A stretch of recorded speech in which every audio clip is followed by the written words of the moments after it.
জীবনের প্রথমার্ধে বেশিরভাগ মানুষই সৌন্দর্যের পেছনে ছোটে, সৌন্দর্যের প্রেমে পড়ে, সৌন্দর্যকে প্রাধান্য দেয়। আর তারপরে যখন বুঝতে পারে মানুষের সৌন্দর্য কেবল মোহ মাত্র, তখনই সে ছুটে ব্যক্তিত্বের পেছনে। প্রত্যেকটা মানুষই দিন শেষে বাহ্যিক সৌন্দর্যের চাইতে একটি সুন্দর মনের অভাব বোধ করে। অনেক দেরিতে হলেও সে বুঝতে পারে মন যদি পরিষ্কার হয় তবেই কেবল একটা মানুষকে সুন্দর মানুষ বলা যায়। একটা মানুষ দেখতে সুন্দর হলেই যে তার মনও সুন্দর হবে তা কিন্তু নয়। আবার একটা মানুষ দেখতে সুন্দর না হলেই যে তার মন সুন্দর হবে না তাও কিন্তু নয়।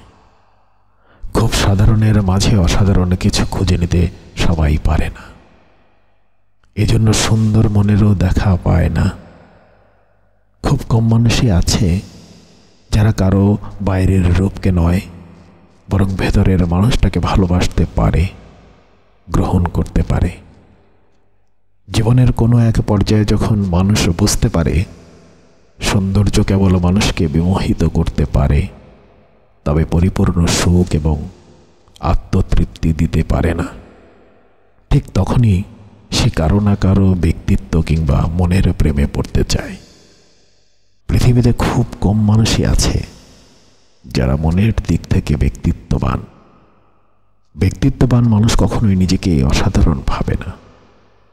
আধুনিক সমাজে তারা নিজেদের সবসময় ক্ষুদ্র এবং নগণ্য মনে করে।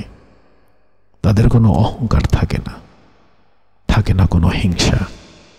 কারো এই সাধারণের মাঝে অসাধারণ কিছু যে খুঁজে নিতে পারে সেই প্রকৃত অর্থে জয়লাভ করে। কেননা তারা এমন কাউকে খুঁজে পায় যার দিকে কেউ কোনোদিন ফিরেও তাকায়নি।